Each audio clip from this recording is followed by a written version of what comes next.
Good day, everybody. It is I, Cinephile Mike, your friendly neighborhood cinephile, here with day 9 of award season review, season 2, and we are in Indie Week. Today's film is the feel good holiday film. Focus features is The Holdovers, a found family film of the highest order, written by David Hemmingson and directed by Alexander Payne. Now, box office wise, The Holdovers has a domestic take currently of 16,621,270. And now, as of this recording, there is no international information known yet regarding box office. Now, these numbers should go up a bit as award season goes and starts ramping up.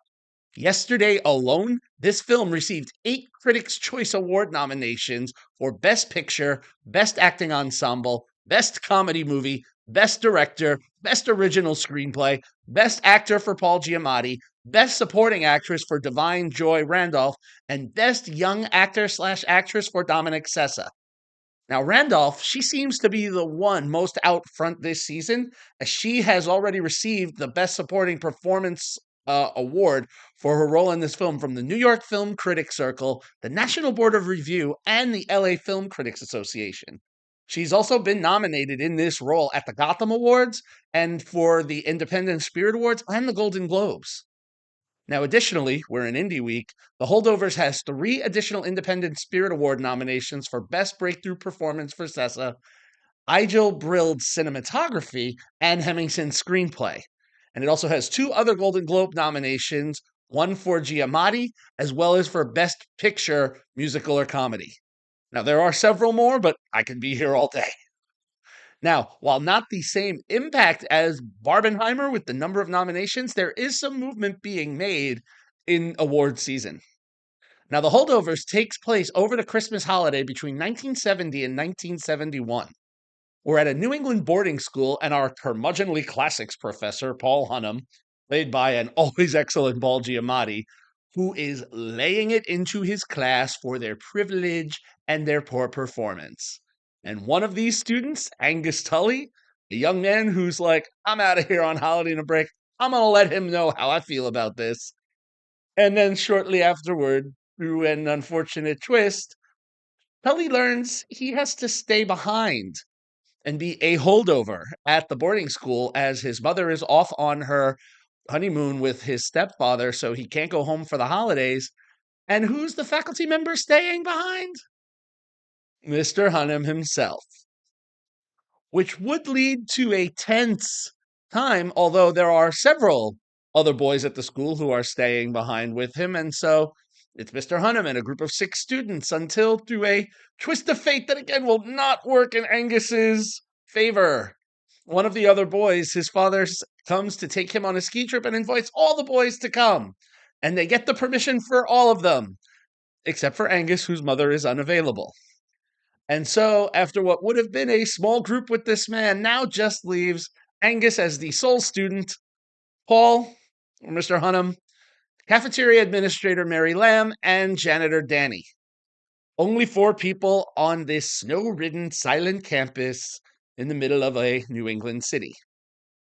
Now, through these weeks, Angus will need to address being without his family, and without spoiling, you will see that that drama goes very deep, and Paul, his drama goes even deeper. And how will we see how this relationship between these two forcibly alpha males goes? Now, returning to his form of parental issues that Payne so cleverly addressed in previous films, such as The Descendants and Nebraska, and even in some ways, Sideways, we have a true story of love and acceptance, even in ways that may not seem as clear as first. And it goes beyond just the relationship between Paul and Angus. I mean, that core trio, I'm not going to really include Danny. His role is a little more minimal, but all 3 of them, Paul, Angus, and Mary, they have familial issues and they form this found family since they are, here at the school. Giamatti plays a professor very akin to that teacher that he played in Sideways, making him very endearing, in where he is both pathetic and sympathetic at the same time. And as we go on the journey with him, while somewhat predictable as we could see, there are some interesting twists and turns. But there's no shortcuts made here.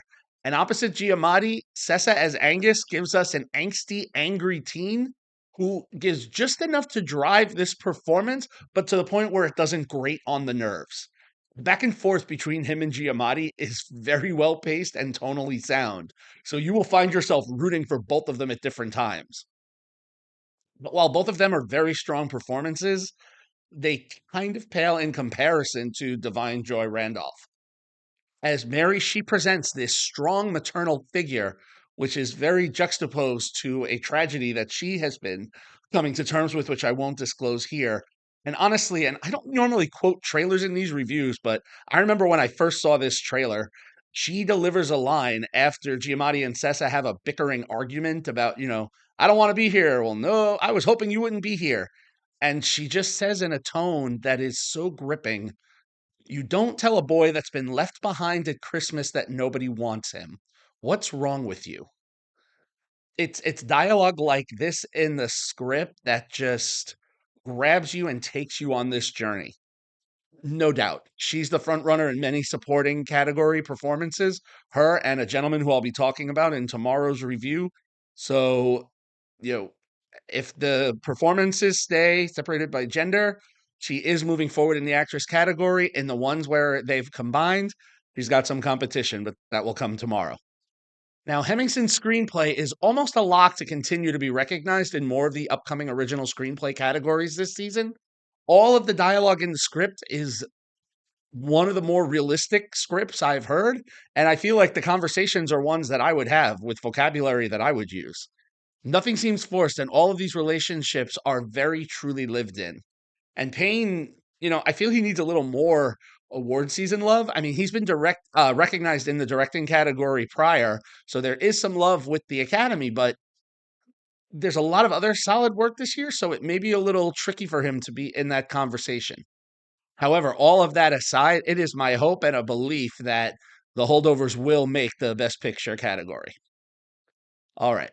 Now, it may seem like I'm giving out this rating a lot, but it is awards season and these films are usually on the stronger end. So I'm going to say that The Holdovers is a 5 out of 5-star film for me. I mean, these types of films, the ones that show a coming of age story, not just for a young person growing into adulthood, but even adults who have coming of age moments, these are a delight to see. And the performances deliver this with such a wonderful energy that I look forward to seeing this film again. Now, if you haven't seen The Holdovers yet and are interested, it is still playing in theaters, and you can also rent it on most digital platforms at this point. Well, thank you for joining me for day 9, and stay with me as we keep it going. If you like what you heard here, please click above and subscribe to the channel and follow me on all social media formats. And also, a quick plug, as I did last year, we are now officially today 12 days from Christmas. So if you go to Facebook or Instagram, you will find my 12 days of Christmas movie reviews, where I review 12 of this season's newest Christmas films in 25 words. You get it? 12, 25? Okay, enough with the dad humor. See everyone tomorrow for day 10. Until then, this is Cinephile Mike saying, take a break and watch something new.